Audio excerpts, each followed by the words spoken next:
Ce qui se passe actuellement sur le marché automobile américain n'est pas un simple ralentissement. Ce n'est pas une crise passagère. C'est un effondrement du crédit, visible en temps réel. En 2025, plus de 7,5 millions de véhicules sont déjà sur la liste des reprises. Et selon les projections des prêteurs, ce chiffre pourrait dépasser 10,5 millions avant la fin de l'année, un niveau jamais atteint auparavant. Pendant que les ménages tentent de suivre, les mensualités automobiles ont explosé. Là où l'on parlait autrefois de 450 $ par mois, on dépasse désormais 9 cents, parfois 1100 $. Et tout cela arrive dans un contexte où les foyers sont déjà asphyxiés par la hausse des loyers, de l'alimentation, des assurances. Résultat, les retards de paiement augmentent plus vite qu'à n'importe quel moment depuis la crise de 2008. Mais attention, ce n'est pas qu'une histoire de voiture. Ce que l'on voit ici, c'est la première fissure visible d'un système économique beaucoup plus fragile qu'il n'y paraît. Le financement automobile américain est en train de céder sous son propre poids. Pas à cause d'une erreur isolée, mais parce que tous les étages du système lâchent en même temps. Avec plus de 100 millions de prêts auto-actifs, tout repose sur une mécanique simple, des paiements mensuels réguliers. Or cette mécanique est désormais grippée. Dès qu'un emprunteur accuse un retard de 30 à 60 jours, le prêteur déclenche une procédure de reprise. C'est le signal officiel que le prêt entre en zone de danger.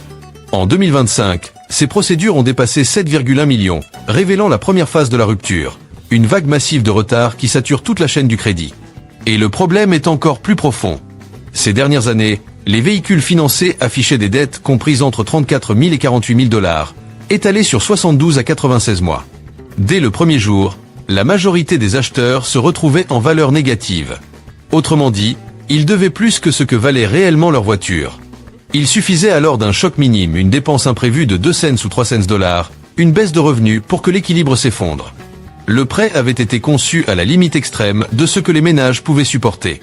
Dès qu'un retard apparaît, les prêteurs n'ont plus le luxe d'attendre. Les véhicules perdent de la valeur très rapidement, souvent plus vite que le capital ne diminue. Chaque semaine de délai augmente les pertes. Et comme si cela ne suffisait pas, les taux d'intérêt ont bondi. De 4 à 6% en 2020, ils atteignent aujourd'hui 8 à 12%, gonflant instantanément les mensualités. Ajoutez à cela des assurances en hausse de 20 à 40%, et vous obtenez une pression financière qui alimente directement la machine des reprises. Chaque paiement manqué déclenche une réaction en chaîne. Prêteurs, fonds de dette, produits financiers adossés aux prêts auto, tout dépend d'un flux de trésorerie devenu imprévisible. Le système s'auto-alimente alors dans une spirale mécanique. Prêts inabordables, retard massif, reprise, revente à perte, durcissement du crédit, puis encore plus de défauts. Ce n'est pas une anomalie temporaire. C'est une défaillance structurelle. Pour comprendre l'ampleur du choc, il faut regarder les chiffres dans leur contexte. En 2022, on comptait 1,22 million de reprises. En 2024, ce chiffre est monté à 1,73 million, déjà un record depuis la grande récession. Mais 2025 a pulvérisé tous les repères historiques. Plus de 7,12 millions de procédures avant même la fin de l'année. Les analystes préviennent qu'un véhicule financé sur 10 pourrait basculer en difficulté cette année. Ce qui inquiète le plus, ce n'est pas seulement le volume, mais la vitesse. En moins de 18 mois, les reprises n'ont pas doublé. Elles ont été multipliées par 4 ou 5. Aucun autre segment du crédit, ni l'immobilier, ni les cartes bancaires, ni les prêts d'étudiants ne s'est détérioré aussi rapidement. Et cela se produit alors que le chômage officiel reste sous les 5%. Ce paradoxe révèle une réalité brutale. Le pouvoir d'achat des ménages a été érodé année après année par l'inflation. Autre signal inquiétant, le profil des emprunteurs en difficulté. Pour la première fois depuis plus de 10 ans, les emprunteurs dits solides sont lourdement touchés. Au deuxième trimestre 2025, 34% des personnes en retard de paiement avaient auparavant un score de crédit supérieur à 660. Ce n'est plus un problème marginal. C'est une tension généralisée. Les délais de réaction se sont également raccourcis. Là où les prêteurs attendaient en moyenne 78 jours en 2019 avant d'agir, ils passent aujourd'hui à 42 jours. Les véhicules coûtent trop cher et se déprécient trop vite pour temporiser. Cette accélération gonfle mécaniquement les chiffres et confirme une surcharge réelle du système. Ce que tout cela révèle, c'est une vérité que beaucoup préfèrent ignorer. L'explosion des reprises en 2025 n'est pas une fluctuation normale. C'est un choc de crédit historique, d'une rapidité inédite. L'étincelle de cette crise remonte aux années 2020 à 2024, lorsque les prix des véhicules ont complètement déraillé. Les voitures neuves sont passées d'une moyenne de 34 000 $ à plus de 48 000, certaines dépassant même 60 000 $. Les voitures d'occasion, censées être l'alternative accessible, ont vu leur prix bondir de 35 à 45%, sans jamais redescendre. Pour maintenir des mensualités acceptables, les durées de prêt ont été allongées à l'extrême. Mais étaler une dette sur un actif qui se déprécie rapidement, c'était poser les bases d'un désastre. En un an, beaucoup de véhicules perdaient 6 000 à 10 000 $, tandis que la dette restait presque intacte. À cela s'ajoute un autre piège. L'écart entre le neuf et l'occasion s'est réduit comme jamais auparavant. Des consommateurs payaient 30 000 $ pour une voiture d'occasion, avec des charges totales comparables à celles d'un véhicule neuf quelques années plus tôt. Entre l'assurance, le carburant, l'entretien, le coût réel de possession a explosé, bien au-delà de la progression des salaires. Résultat, impossible de refinancer, impossible de revendre sans perte. Chaque reprise de véhicule laissait derrière elle 3 000 à 7 000 $ de dettes résiduelles, reportées sur le prêt suivant. Début 2025, des millions de foyers possédaient des voitures valant 20 à 40% de moins que ce qu'ils devaient encore. Ce modèle n'a pas seulement gonflé les prix. Il a transformé la mobilité quotidienne en bulle financière à effet de levier. Et comme on l'a vu, lorsque les retards ont commencé à apparaître, tout s'est transformé instantanément en vague massive de reprise. Enfin, le dernier accélérateur de cette crise reste le choc des taux d'intérêt, qui a frappé de plein fouet les ménages après les années de crédit facile entre 2020 et 2023. Tant que les taux de financement restaient autour de 3 à 4%, même des véhicules clairement surévalués semblaient encore gérables. Le système tenait, en apparence. Mais lorsque les taux directeurs ont brutalement grimpé, l'équilibre s'est rompu. Les nouveaux crédits auto sont passés à 7, 8, parfois 9%, et pour des millions d'emprunteurs situés au milieu de l'échelle de risque, les contrats ont été signés à 10, 12, voire 14%. Dans les segments les plus fragiles, les conditions sont devenues extrêmes, avec des taux dépassant 18 à 22%. Cette bascule a eu un effet immédiat. Des mensualités plus lourdes de 150 à 350 $, transformant des budgets déjà sous tension en bombes à retardement. Le piège des prix évoqués précédemment devient alors mortel. Pourquoi ? Parce que ces taux élevés concentrent les intérêts dès le début du prêt. Sur un crédit de 72 à 84 mois, la majorité des premières échéances ne servent quasiment qu'à payer les intérêts. Le capital, lui, ne baisse presque pas, pendant que la voiture perd rapidement de la valeur. Résultat, les emprunteurs restent coincés en valeur négative pendant la majeure partie de la durée du prêt. Aucun coussin, aucune marge d'erreur. Le moindre choc financier devient insurmontable. Un autre effet, souvent ignoré, aggrave encore la situation. Le refinancement ne fonctionne plus. Lors des crises précédentes, les ménages pouvaient alléger la pression en renégociant leurs prêts à de meilleures conditions. En 2025, cette porte de sortie est fermée. Les taux actuels sont presque 2 fois plus élevés qu'avant la pandémie. Refinancer, ce n'est plus respirer, c'est figer des mensualités encore plus lourdes. Les foyers se retrouvent enfermés dans des charges fixes impossibles à ajuster. Dès que l'inflation touche les dépenses essentielles, tout s'écroule. Les prêteurs, conscients de ce risque, ont réagi en raccourcissant les délais de tolérance et en durcissant leurs modèles internes. Chaque paiement manqué représente désormais une perte potentielle plus élevée, car la valeur du véhicule chute plus vite que le prêt ne s'amortit. C'est pour cette raison que les procédures de reprise s'accélèrent à un rythme inédit. Le choc des taux n'est pas un élément secondaire. C'est le point de pression central, celui qui transforme des déséquilibres de prix en défauts massifs. C'est le mécanisme silencieux qui fait basculer la crise de 2025 d'un problème de consommateur vers une véritable rupture du crédit. Et le premier domino à tomber, c'est le segment le plus fragile du marché, le subprime. Entre 2020 et 2023, les prêts accordés aux emprunteurs avec des scores inférieurs à 620 ont explosé. Les établissements cherchaient du volume, des rendements, des produits atitrisés.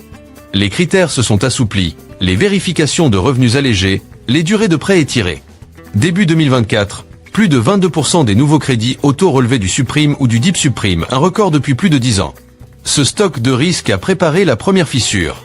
Et lorsque le choc des taux est arrivé, il a frappé ce segment de plein fouet. Là où les emprunteurs solides obtenaient des taux autour de 7 à 9%, les profils subprimes signaient à 15, 18, parfois 22% pour des véhicules à 28 000 ou 32 000 $. La différence ? Des mensualités plus élevées de 180 à 280 $. Une somme impossible à absorber une fois que l'inflation a commencé à rogner le reste du budget. Les retards de paiement ont alors explosé, avec une hausse de plus de 60% sur un an début 2025. Et ce qui transforme cette situation en détonateur systémique, c'est la structure même du crédit automobile moderne. Ces prêts subprimes sont massivement intégrés dans des titres adossés à des actifs auto, les ABS. Ces produits financiers reposent sur des flux de paiement réguliers. Dès que les défauts précoces augmentent, les dégradations s'enchaînent. Conséquence directe, les prêteurs resserrent les conditions, réduisent leur exposition et accélèrent les reprises pour tenter de préserver la valeur des garanties. Le cercle s'auto-alimente. Autre élément clé, l'effondrement de la valeur de reprise chez les emprunteurs subprime. En 2025, 85% des échanges se font avec une valeur négative, souvent 3 000 à 6 000 $ reportés sur le prêt suivant. Ce mécanisme garantit une chose, ces ménages restent durablement sous l'eau. La moindre baisse d'heures travaillées, une facture médicale, une hausse d'assurance, et le défaut devient immédiat. Ce qui n'était au départ qu'un problème concentré devient l'allumette qui embrase toute la vague de reprise. Les pertes s'accumulent, le crédit se resserre, et ce durcissement supprime toute possibilité de restructuration. Cette boucle, intimement liée au choc des taux, alimente la détonation du système en 2025. Mais la crise ne s'arrête pas aux ménages. Elle frappe désormais les bilans des prêteurs avec une violence comparable à celle observée lors de l'effondrement des titres hypothécaires à la fin des années 2000. Chaque reprise coûte cher, entre 1 100 et 2 000 $ en frais de remorquage, stockage, logistique et administration. Et une fois le véhicule envoyé aux enchères, il se vend souvent 20 à 40% en dessous du solde restant du prêt. Sur un crédit de 32 000 $, les prêteurs récupèrent parfois à peine 18 000 à 20 000 $, encaissant des pertes de 10 000 à 14 000 $ par véhicule.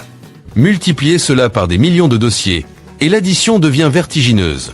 Certaines estimations internes évoquent 15 à 20 milliards de dollars de dépréciation potentielle si une partie seulement des reprises prévues en 2025 se concrétise. Face à cela, les établissements accélèrent encore les procédures. La vitesse devient leur seule défense. Non pas pour éviter les pertes, mais pour limiter leur aggravation. En parallèle, les ABS commencent à montrer des fissures. Les tranches dépendantes du subprime subissent des pressions à la baisse, le financement devient plus cher, la liquidité se contracte, et le crédit se resserre davantage. Pendant ce temps, les constructeurs réduisent les incitations, les chaînes d'approvisionnement restent instables, et les coûts de production maintiennent les prix des véhicules neufs à des niveaux élevés. La demande ralentit, tandis que les reprises injectent une masse croissante de véhicules à prix cassé sur le marché de l'occasion. Les enchères saturent, les valeurs chutent encore plus vite. Cette érosion transforme la vague de reprise en crise côté prêteur, avec des effets qui dépassent largement le secteur automobile. Et le prochain domino est déjà en place, le choc d'offres sur le marché de l'occasion. Si les procédures dépassent 10,5 millions en 2025, même une fraction convertie en reprise effective dépassera largement la capacité habituelle du marché. Normalement, celui-ci absorbe 2,5 à 3 millions de véhicules par an. En passer à 3 ou 4 millions, c'est une surcharge de 40 à 60%. Les prix réagissent immédiatement. Certaines catégories affichent déjà des baisses de 15 à 25% par rapport à 2023. Les concessionnaires freinent leurs achats, les enchères baissent leur seuil, et la dépréciation s'accélère. Ce mouvement se diffuse rapidement à l'ensemble du marché. Le paradoxe, c'est que pendant que les prix des véhicules neufs restent élevés, les acheteurs se tournent massivement vers l'occasion, au moment même où l'offre explose. Résultat, les prix chutent malgré une demande soutenue. Le terrain est prêt pour l'une des plus fortes corrections du marché de l'occasion jamais observée. Et derrière tout cela, il y a une pression souvent sous-estimée, l'érosion du revenu disponible. Officiellement, l'inflation ralentit. Dans la réalité, les dépenses essentielles ont explosé. Les courses coûtent 35 à 60% plus cher qu'en 2020. Les assurances auto ont augmenté de 28 à 46%, celles de l'habitation de 25 à 40% dans de nombreux États. Pour une famille moyenne, cela représente 350 à 600 $ de moins chaque mois, avant même de payer les dettes. Ajoutez les soins de santé, l'énergie, les franchises médicales, et la marge disparaît. Le taux d'épargne est tombé sous les 4%, supprimant tout filet de sécurité.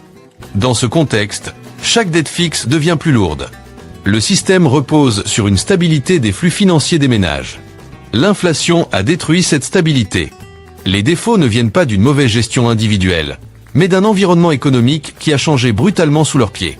Voilà pourquoi l'inflation joue le rôle d'accélérateur silencieux derrière l'explosion des saisies automobiles en 2025. Elle transforme des dépenses du quotidien en menaces directes pour l'équilibre financier des ménages, et alimente une réaction en chaîne qui bouleverse déjà les marchés du crédit et de l'automobile. Les difficultés financières que vivent aujourd'hui des millions de foyers ne sont ni accidentelles ni soudaines. Elles s'inscrivent dans une dynamique bien plus profonde, l'érosion continue de la valeur du dollar américain sur plus d'un siècle. Depuis la création de la Réserve fédérale en 1913, la monnaie a perdu entre 97 et 99% de son pouvoir d'achat. Concrètement, ce qu'un dollar permettait d'acheter à l'époque nécessite aujourd'hui 30 à 35 $, et cette dégradation s'est fortement accélérée au cours des 20 dernières années. Cette perte progressive constitue le décor invisible de toutes les tensions évoquées jusque-là. La flambée des prix des véhicules, la hausse du poids des intérêts, l'effondrement de l'accessibilité financière. Tout découle d'un système monétaire qui repose sur la dévaluation permanente de la monnaie. Certaines décisions historiques ont amplifié le phénomène. En 1933, la confiscation forcée de l'or a instantanément amputé la valeur du dollar d'environ 41%. Puis, en 1971, l'abandon définitif de l'étalon or a transformé le dollar en une monnaie fiduciaire, soutenue uniquement par la confiance dans l'État. À partir de ce moment-là, l'inflation n'a plus été une anomalie passagère, mais une composante structurelle de l'économie. C'est précisément pour cette raison que les salaires n'ont jamais réussi à suivre durablement le coût de la vie. Et ce décalage alimente directement les vagues de retard de paiement observées aujourd'hui. Les réponses politiques aux crises ont accéléré encore davantage cette trajectoire. Après 2008, les politiques d'assouplissement quantitatif ont fait exploser le bilan de la Réserve fédérale, passé de 900 milliards à plus de 4000 milliards de dollars. Puis, en 2020, les plans de relance ont poussé ce chiffre au-delà des 9000 milliards, injectant une liquidité massive dans le système. À court terme, ces mesures ont donné l'illusion d'une accessibilité retrouvée. Mais à long terme, elles ont créé une instabilité profonde, inflation des actifs, distorsion du crédit, taux artificiellement bas et, inévitablement, le choc inverse. Ce sont ces mécanismes qui ont nourri à la fois l'explosion des prix automobiles et la remontée brutale des taux d'intérêt évoqués précédemment. Dans le même temps, la dette fédérale est passée d'environ 900 milliards de dollars en 1980 à plus de 38 000 milliards aujourd'hui, rendant indispensable une création monétaire continue pour financer l'État. Chaque cycle d'expansion monétaire affaiblit un peu plus le pouvoir d'achat réel. Quand les produits essentiels coûtent davantage simplement parce que la monnaie vaut moins, les ménages perdent mécaniquement leur capacité à honorer des dettes fixes. C'est exactement le lien avec la pression inflationniste décrite plus tôt. Un dollar affaibli alourdit toutes les charges financières. La crise des saisies automobiles n'est donc pas un simple problème de mauvais payeurs. C'est le résultat final de décennies de décisions monétaires qui ont fragilisé la monnaie, déséquilibré le crédit et préparé la rupture actuelle. Et cette rupture ne s'arrête pas aux voitures. L'explosion des reprises agit comme un déclencheur d'une contraction économique en cascade. Lorsque des millions de prêts basculent en difficulté simultanément, les pertes pour les prêteurs se chiffrent en milliards. Leur réaction est immédiate. Durcissement des critères sur tous les segments, crédit auto, prêt personnel, carte de crédit, financement des petites entreprises.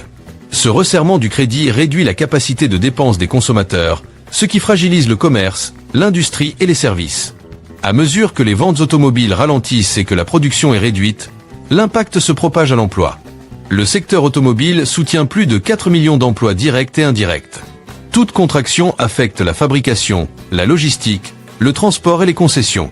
La baisse des prix des véhicules d'occasion alimente ensuite un nouvel effet boomerang. Elle dégrade encore les bilans des prêteurs, augmente les pertes sur les saisies restantes et provoque un durcissement supplémentaire du crédit.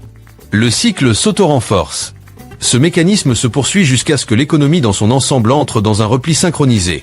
Moins de crédit, moins d'emplois, moins de stabilité patrimoniale. Ce qui avait commencé par des retards de paiement individuels devient une contraction nationale. En réalité, l'explosion des saisies n'a jamais été une histoire de voiture. C'est un signal d'alerte, envoyé par un système poussé bien au-delà de ses limites. Quand des millions de ménages ne parviennent plus à maintenir des dettes essentielles, ce n'est pas un accident conjoncturel. C'est le signe que les fondations économiques elles-mêmes commencent à céder. Les États-Unis ne traversent pas simplement une crise du marché automobile. Ils entrent dans les premières phases d'un ajustement financier majeur.